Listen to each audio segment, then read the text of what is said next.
어느 교회에 한 자매님이 있었는데 매주 늘 교회에서는 밝고 웃으시며 봉사도 열심히 하였습니다.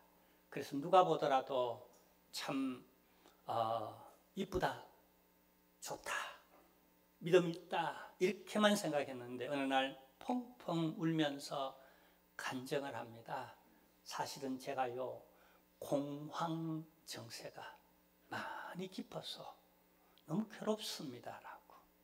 그러나 교회에서 누구와도 이 얘기를 까놓고 할 수 없었다는 거예요.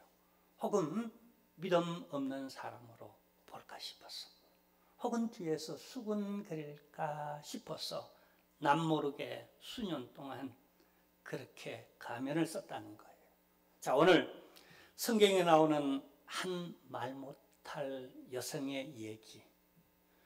군중은 많지만 그에게도 주변에 가족도 있고 또 부모도 있고 형제도 또 교회도 공동체도 다 있지만 철저히 여기에서 배제되어진 한 여인이 나옵니다. 성경은 그의 이름을 밝히지 않습니다. 그만큼씩이나 사실은 이름을 밝힌들 의미적으로는 존재론적으로 의미가 없는 겁니다. 그건 조금 이따가 설명하고, 다만 오늘 성경이 밝히는 건 12해 동안 12해 동안 혈류증으로 알아왔다는 거예요. 여러분, 이 12해라는 건 한 아이가 초등학교에 입학하여서 졸업할 때까지, 그리고 중학교도 입학하고 졸업할 때까지, 그리고 고등학교도 입학하고 졸업할 때까지의 긴 기간이에요. 그리고 이 12이라고 하는 유대인들이 갖는 그 의미는 충족된, 그러니까 철저히 아플 만큼 아팠다는 거예요. 그냥 그가 몸만 아팠던 게 아닌 것이 병명을 밝히는데 혈류증이라는 겁니다. 피가 계속 이렇게 비정상적으로 흘러 내 몸에서 빠져나가는 것. 그래서 서서히 죽어가는 겁니다. 근데 그가 그럼에도 불구하고 위로나 격려나 따뜻한 그럴수록 더 보금자리, 그 품 안이 필요한데, 근데 이게 법률적으로 이스라엘 공동체 가운데 사회적으로 이게 당시에 전염병, 아주 그냥 나쁜 말로 아주 못된 부정한 그냥 아이들 말로 지랄 같은 병이에요, 이게.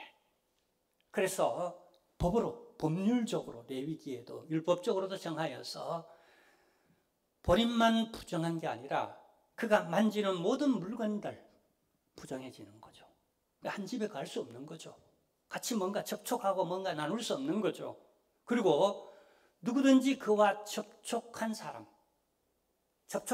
동시에 부정한 사람이 되어서 공동체에서 그 부정함을 씻어내기까지 혹은 일주일, 혹은 보름, 혹은 몇 달씩이나, 그죠?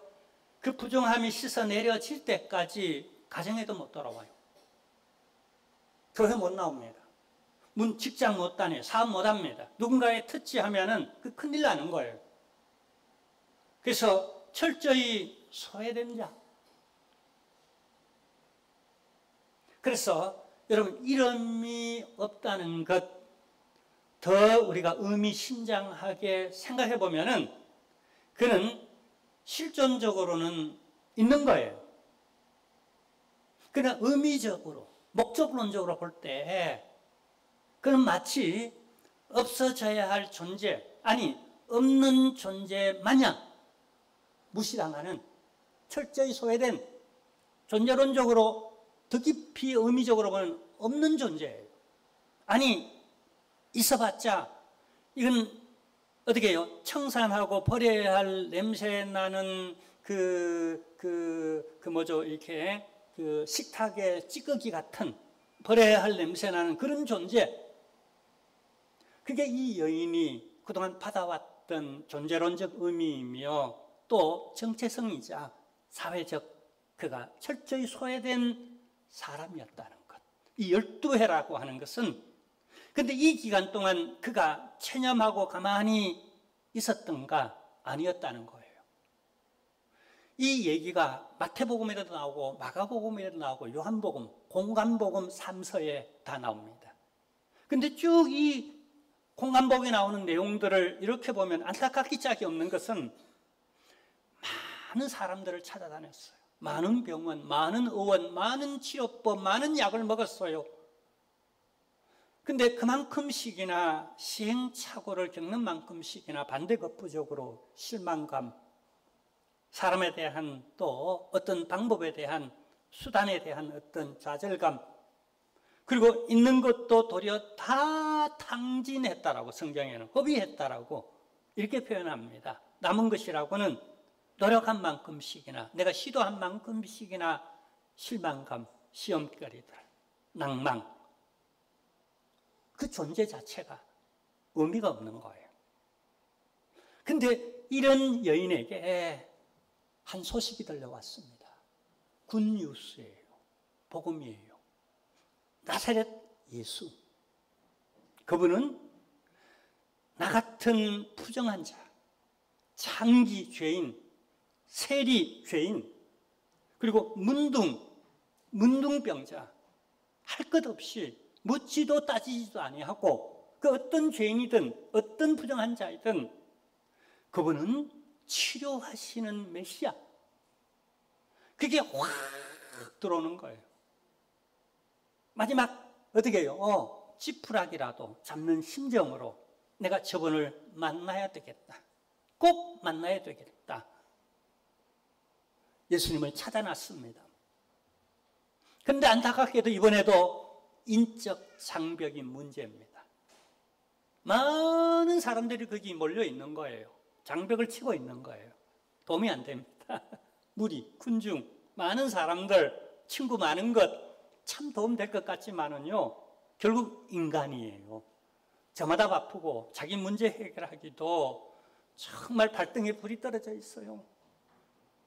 많은 것을 허비했어요. 많은 시간들, 많은 돈, 많은 인생 시간들 12해나 다 허비했어요. 마지막 절박한 마음으로 저분을 내가 붙잡아야 되겠다. 근데 범접할 수가 없어요. 왜요? 나는 부정한 자이기에. 이 둘러싸여 있는 이 사회의 울타리를 넘어서 여러 또 인적, 여러 또 시선들을 이렇게 뚫고 예수님께 나아가기, 다가서기가 쉽지 않는 거예요. 당시에 저 사람과 접촉하면은 그 물건이든 사람이든 다 부정한 것이기 때문에 다 피해. 그리고 이 군중 속으로 못 들어오도록. 만약에 그 군중 속으로 들어오면은 내가 부정한 사람이 되잖아요. 집에 못 들어가요. 이번 주 교회 가서 봉사해야 되는데 그 기도 당번도 못 해요. 식사 봉사 당번 그냥 못 해요. 나 같은 사람은 설교단에 못 써요.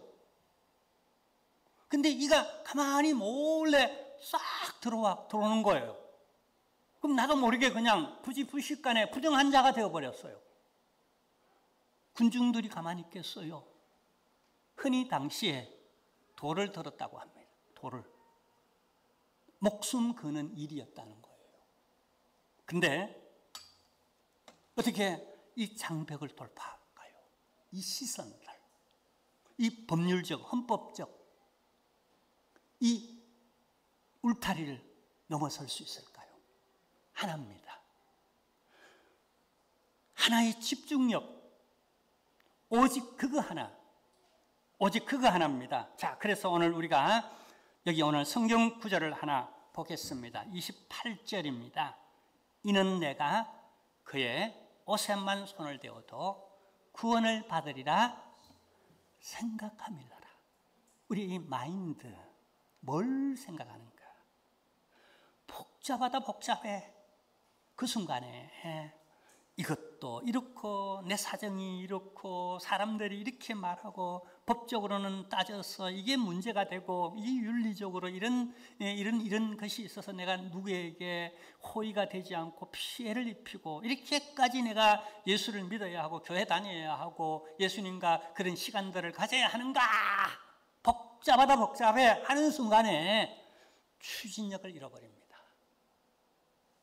저는 이 성경 구절을 읽으며 또 제 메시지를 전하면서 어떤 동사에 많은 그런 공을 들입니다. 근데 그 동사보다도 사실은 더 많이 공을 들이는 게 뭐냐면은 이게 부사어에 많은 공을 들인 부사어. 제 문장에도 부사어에 많은 공을 들여요. 왜 그러냐면은 자, 이 군중 속으로 자, 보세요.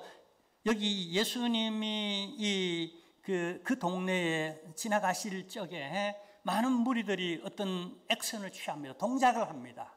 예수님께 나와요. 그 동네 사람들이 그 주변에 그냥 인산인해 날 정도로 많이 모여서 행동이 있어요. 근데 어떤 행동을 하는가? 그 행동에 대한 그 꾸미는 말, 그 부사를 가만히 보면은 딱 맞는 게 있어요.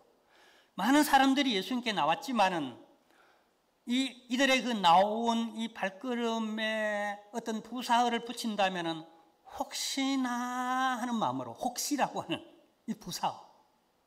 혹시나 내가 기도하면 응답되지 않을까? 혹시나 내가 이 교회에 나와서 예배 드리다 보면 은혜가 되지 않을까? 혹시나 저분이 내게 도움이 되지 않을까? 혹은 부정적으로 혹시나 내가 암 걸리면 어떡하지? 어이구, 혹시나 내가 그냥 전세 사기당하면 어떡하지?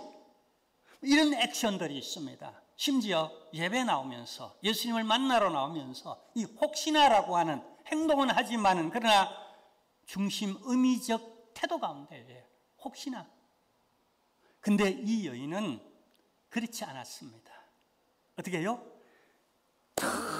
틀림없이라고 하는 부사어를 저는 이 행동 속에 의미적으로 넣고 싶어요. 저분을 만나면 틀림없이 내 병을 그냥 치유된다. 난 수가 난다. 역사가 일어난다. 틀림없이 역사가 일어난다. 여러분, 이 에너지가 없이 어찌 돌에 맞아 죽을 각오로 이런 집중력을 가질 수 있겠습니까? 안 되잖아요. 다 살자고 하는 일 아니겠어요? 먹고 살자고 하는 일 아니겠어요? 어떻게 목숨을 걸어요? 근데 그러하여금 군중을 해치고 인적 장벽을 뛰어넘어 어떤 법적 경계선 그 윤리마저도 뛰어넘어서 누구에게 호의를 베풀고 뭐 이런 것 다 그냥 양심에 가책하며 이런 그 문화 이런 것들을 다 뛰어넘어서 이런 시선들을 다 뛰어넘어서 오직 저분을 내가 만나야 되겠다라고 하는 그 에너지, 그 집중도, 그 단순함이 어디서 나오느냐는 거예요. 틀림없이 된다는 거예요. 회복되고 내가 행복하고 역사가 일어난다는 거예요. 우리가 이런 믿음이 좀 필요하지 않습니까? 현대는요, 많은 정보들, 근데 복잡해졌어요. 많은 걸로 알게 되어졌어요. 복잡해졌어요. 아는 게 병이라고. 그런 시대가 되어졌어요. 더 많은 불안함, 더 많은 회의, 방황. 단순하지는 못해요. 근데 이 여인은 어떻게 해요? 이 부정됨, 이 아픔, 그리고 많은 실패의 시행착오들이 그로 하여금 단순하도록 만들었어요. 우리가 이것도 할 수도 있고 저것도 하면 될 거야, 아마 이렇게 하는 방법도 있어라고 하는 순간에 집중도를 잃어버리죠. 오직 한 길이다. 예수, 오직 한 길이다. 그 순간에 그냥 확 그냥 차고 나가는 에너지가 생기잖아요. 우리가 이런 단순함을 주옵소서. 하나님이요, 내가 너무 복잡해졌사오니 아는 것도 많고 그냥 방법도 수단도 너무 많사오니 나 좀 주님만 절박하게 붙잡을 수 있는 이런 은혜를 베풀어 달라고. 제가 젊은 날에 좀 복잡해졌어요. 신학을 간다라고, 신학교를 간다라고 해놓고도 마음이 또 뭐 이쪽에서 부르니까 저길 또 있으니까 좀 복잡해졌어요. 그래서 제가 산에 올라가서 그냥 금식하면서 아무도 없는 그 꼭대기에서 쫙 그냥 내가 어찌해야 됩니까? 라고 좀 절박하게 주님을 붙잡을 수 있는 이 마음을 달라라고. 이 절박함, 환경이 그렇게 만들었어요. 우리의 평안하고 또 문제가 좀 있지만 우리가 문제의식을 가지지 않는, 문제 있는 것하고 문제의식을 가지지 않는 것하고는 또 다른 차원이죠. 그래서 복잡해져만 가는 우리 세태 가운데서 다시 한번 문제의식을 가지고 이 여인이 다른 데 있는 게 아니라 내 안에 있는 주님, 나 이온이 내 이 문제의식을 알게 하옵시고, 그리고 이 여인이 가졌던 이 단순하고 이 직진으로 막 앞으로 그냥 여러 시선들이 있고 법으로도 맞고, 그죠? 또 이건 양심에 가책되는 일도 있기는 하지만은 그래도 저분만이 메시아고 내가 저분을 꼭 만나야 되고 이번 기회가 아니면 안 된다라고 하는 이 마음, 주여 이 마음을 오늘 우리들에게 허락해 주셨어. 그래서 주님을 찐하게 만날 수 있는 그냥 하나 예배자로 그냥 평범하게 왔다 평범하게 돌아가는 게 아니라 오늘 주님을 인격적으로 깊이 콕 터치된 상태에서 내가 돌아갈 수 있는 이런 시간이 되게 해달라고 우리가 오늘 이렇게 기도하는 저와 여러분 되기를 주님의 이름으로 축원합니다. 자, 그리고 29절에 보면은요, 자 29절에 보면 그리하였어. 이 여인이 예수님의 뒤로 가서 가만히 그 옷자락을 만졌어요. 이게 그의 할 수 있는 최선이었어요. 부정한 자이니까. 감히 거룩하신 분은 너무 부끄럽고 연약하고 감히 범접할 수 없었어. 주여, 걔들도 그 자녀들의 주인의 상에서 떨어지는 부스러기라도 먹지 않습니까? 라고 하는 그 가난한 여인. 그러나 그는 이스라엘 안에 있으면서도 감히 이스라엘 안에서도 가장 경계선 밖에 있을 수밖에 없는 소외된 자, 가장 연약한 자, 존재의 의미 없이 살아가는 그녀. 그래서 그는 그가 최선으로라도 가만히 내가 가서 살짝만 접속하더라도 아주 대박의 역사가 일어난다라고 하는, 여러분 진하게 와서 만나고 있는데도 무의미해져 버리면 아무것도 아니잖아요. 우리 물리적인 어떤 접촉 그 이상의 내면적 접촉이 있지 않습니까? 오늘 주님과 그 내면적 여러분 다음 접촉이 일어나는 역사가 있기를 바랍니다. 할렐루야. 자, 근데 결과적으로 어떻게 됐죠? 이에 그의 혈류 근원이 곧 마름에 병이 나온 줄 몸에 깨달으니라. 자각 회복되었다. 은혜 받았다. 야, 역사가 일어났구나. 야, 내가 그렇게 믿었는데 진짜 그대로 됐네. 이건 틀림없이 된 것을 다시 한번 확인하는 순간입니다. 자, 근데 여기 혈류 근원이 곧 마름에, 여기 근원이라고 말합니다. 이걸 영어로는 뿌리, 루트, 뿌리. 그 병의 뿌리가 팍 말랐다는 거예요. 어떤 현상적으로 나오던 게 그냥 그쳐진 게 아니에요. 그럼 또 재발할 수도 있지 않습니까? 근데 이 근원마저 팍 그냥 말라버린 거예요. 여러분, 우리가 시골에서 농사 지을 때에 잡초가 얼마나, 여름에는 이 잡초와의 전쟁입니다.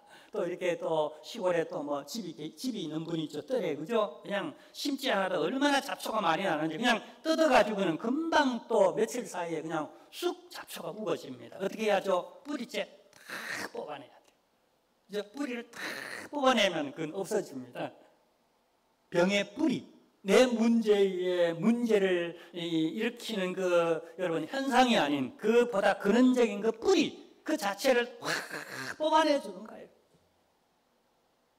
여러분, 우리 주님은 이런 분이에요. 근원적으로 해결해 주시는 분이에요. 할렐루야. 아멘. 우리 심령에 부정된, 의롭지 못한, 정결하지 못한 이런 모든 것에 대한 근원적으로 해결해 주실 수 있는 분이 오직 예수 그리스도, 그분이십니다. 할렐루야. 그래서 그분께 집중해야 되겠죠? 아멘. 자, 근데 이제 문제는 그 다음에 문제가 일어납니다. 자, 예수님께서 느닷없이 말씀하십니다. 누가 내 옷에 손을 대었니?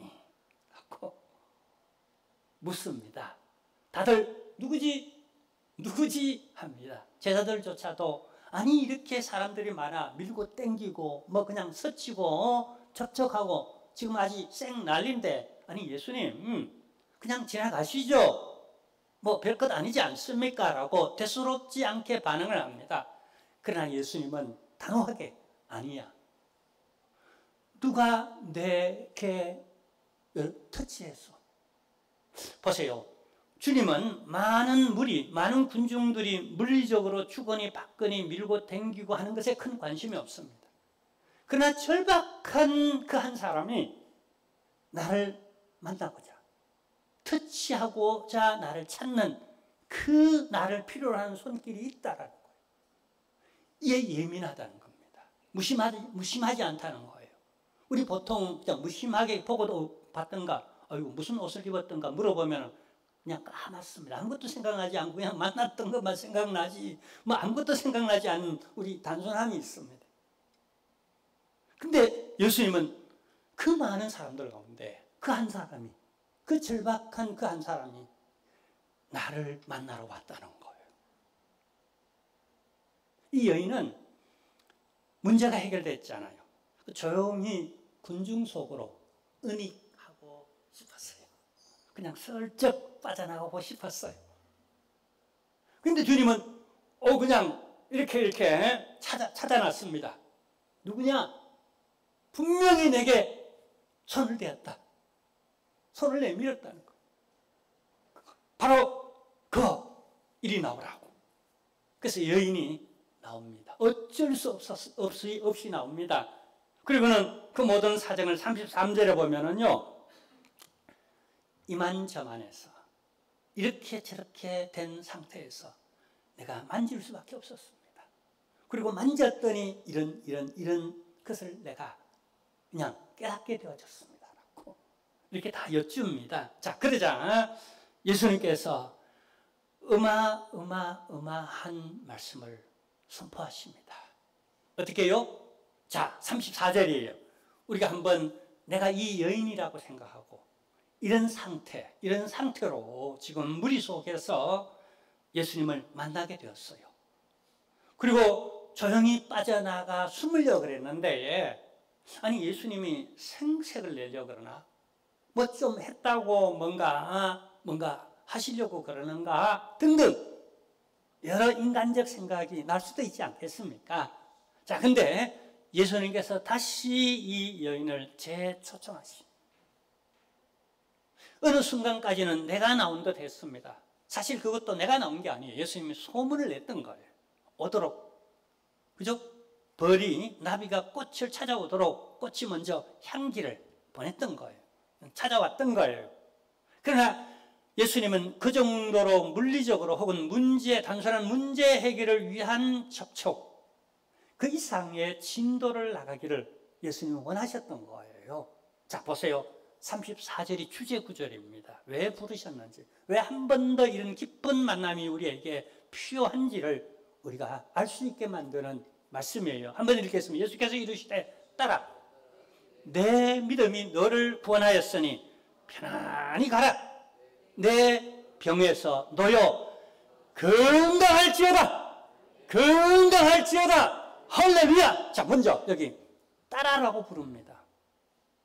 부모가 있었지만, 교회에 멤버십을 이전에 건강할 때 가졌었지만, 그도 이스라엘 백성이었지만 이전에 하나님의 자녀라는 그런 의식, 그런 의미를 가지고 존재감을 뽐내면서 그렇게 그도 한 가정에서 살았겠지만, 이제는 철저히 이름 없이 부정된 자로서 가정에서도, 인간관계에서도, 또 교회, 이건 하나님과의 관계에서도, 그죠? 율법적으로, 법률적으로도 보장받지 못하는 철저히 어떤 음식물 찌꺼기처럼 냄새나고 멀리해야 하고 버려져야 할, 서서히 사라져가는 그런 존재. 12년 채울만큼 다 채워진, 마지막까지 채워진 한계에 다다른 그런 여인. 이 여인에게 따라. 얼마나 큰 울림이에요. 여러분 보세요. 일전에 제가 이렇게 명절에 TV를 이렇게 보다가 네덜란드에 입양되어져 간 그 어떤 청년이 부모를 찾아, 그 뿌리를 찾아 한국에 왔어요. 근데 못 찾고 돌아가요. 근데 그 이전에 제가 찾는 과정을 한번 본 적이 또 있어요. 저는 그런 휴먼 드라마가 되게 좋아합니다. 왜 좋아하는가 내가 내 자신을 연구해 보니까 감동이 되는 것 있죠. 내 마음에 울림이 되고 감동되는 걸 제가 그런 그 프로그램을 내가 좋아하는 것 같더라고요. 그래서 큰 감동을 받았는데, 그냥 내가 부모를 이렇게 버림받았지만은 내가 원망하지도 않고 탓하지도 않고 뭘 요구하지도 않겠다는 거예요. 다만 내 뿌리를 찾아왔다는 거예요. 그가 어쩔 수 없이 뭐 배고팠던 병들었든지 어떤 연유가 있어서 아마 나를 안타까운 마음으로 그냥 내려놓을 수밖에 없었던 어떤 것을 찾아서 그 뿌리를 향해 나온 거예요. 이 청년에게는 그게 얼마나 큰 소속감과, 그죠? 또 뿌리에 대한 근원적 어떤 소외감이라든가 존재감이라든가 이런 것들이 있죠. 엄청 큰 거예요.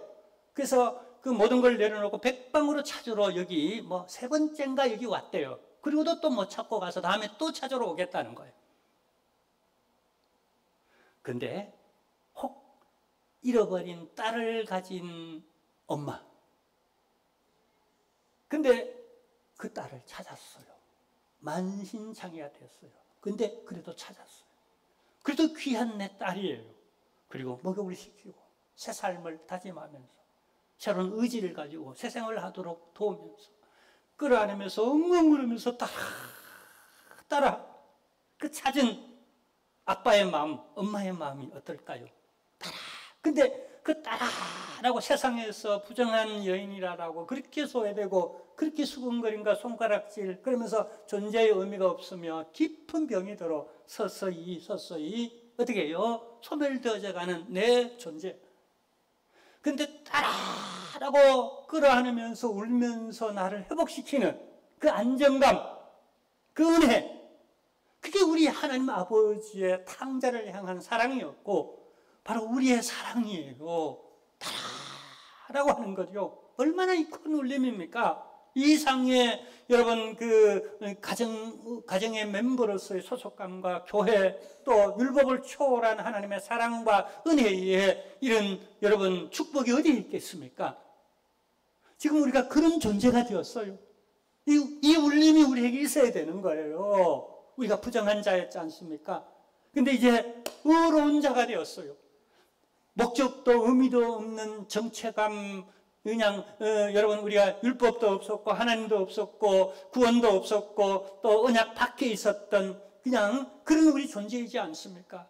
근데 어느 날 예수 그리스도로 말미암아 내가 예수 그리스도를 찾아왔더니 이게 대박이었다는 거예요.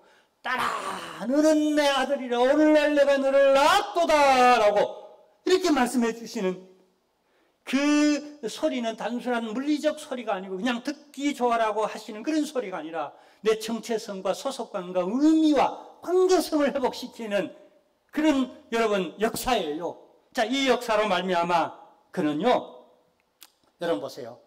존재론적으로 부정되었던 자에서 출발하여서 이제는 하나님의 딸로 정체성을 회복한 의미를 가지고요, 또한 율법적으로 부정한 자로 출발하여 의로운 하나님의 딸의 신분으로서 새로운 정체감을 가지게 되었고요. 그리고 사람들을 가까이 하지 못하던 철저히 소외된 자에서 이제는 누구와도 관계를 갖는, 교회와도 성도들과도 주의 종들과도 그리고 식구들과도 그리고 남편과 아내와 자녀, 부모들, 형제들 사이에도 그리고 이웃들 사이에서도 여러분 관계를 회복하는 이런 은혜를 힘있게 되어졌고요. 자, 그 다음에 또 하나 뭐냐면 예수님과의 관계가 놀라운 획기적인 최고의 축복적 변화가 일어납니다.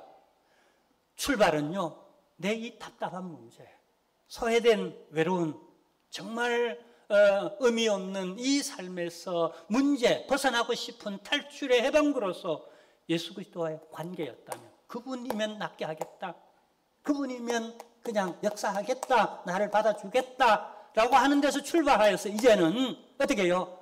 따라, 네 믿음이 너를 구원하였다. 지금 구원의 대상으로서의 주님과의 관계를 회복하는 겁니다. 만약에 그가 문제를 해결받고 조용히 군중 속으로 자신을 은닉했더라면 그저 문제 해결받은 상태로서 지냈을 겁니다. 많은 그러나 예수 그리스도를 어떻게 해요? 이렇게 개별적으로 그리고 구원의 주로 관계성을 회복하여 내 믿음의 참 대상으로 이렇게 이어져가는 관계까지는 발전하지 못했을 겁니다. 자, 그래서 우리는 무리 속에 편안히 안주할 수도 있지만 각자 개별적으로 주여 납니다라고, 이런 문제를 가진 납니다라고, 그냥 이 문제를 받는 정도가 아니라 내가 내 문제를 해결하고 내가 소속감을 가지게 만들고 근원적으로 내 문제를 해결하시며 나를 구원하시는 구원의 주 예수 그리스도, 그분에 대한 내가 새로운 확신을 가지고 싶습니다라고 우리는 나를 드러낼 필요가 있어요. 무리 속에 숨지만 마시고 각자 새벽 기도든 금요 기도하든 조용한 시간, 큐티 시간을 가지든 그냥 홀로, 우리 교회는 거의 24시간 그냥 한밤 외에는 문 열려져 있어요. 한낮에는 늘 문 열어, 대문짝처럼 문 열어놓고 있습니다.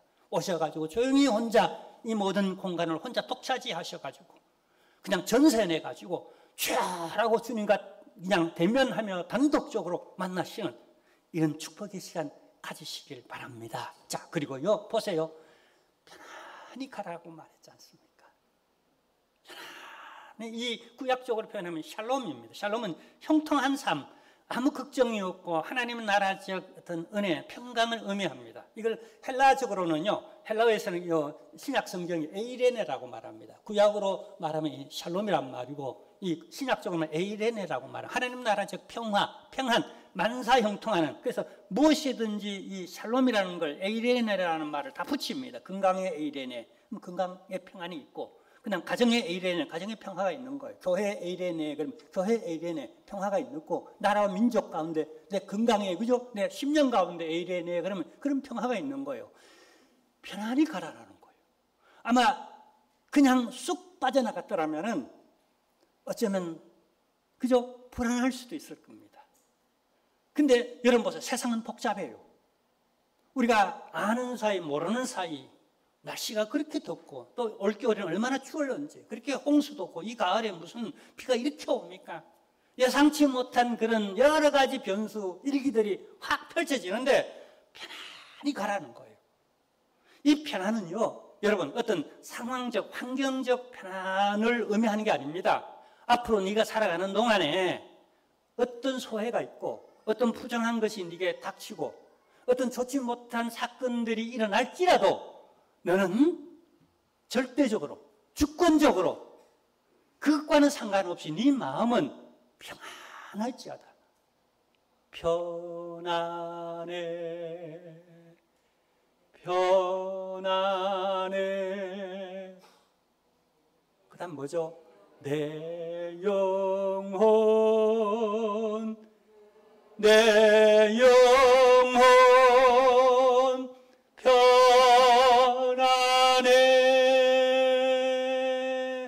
이렇게 주님이 선포해줘요.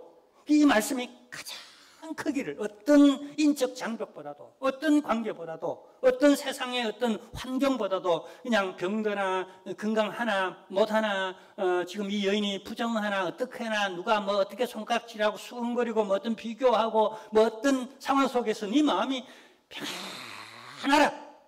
이 말씀에 우리 좀 노출시켜야 됩니다. 자꾸 복음을 듣는 이 말씀에. 그리고 우리는 이것을 자꾸 되새김질하고 되풀이하고, 왜냐하면 세상이 복잡해요.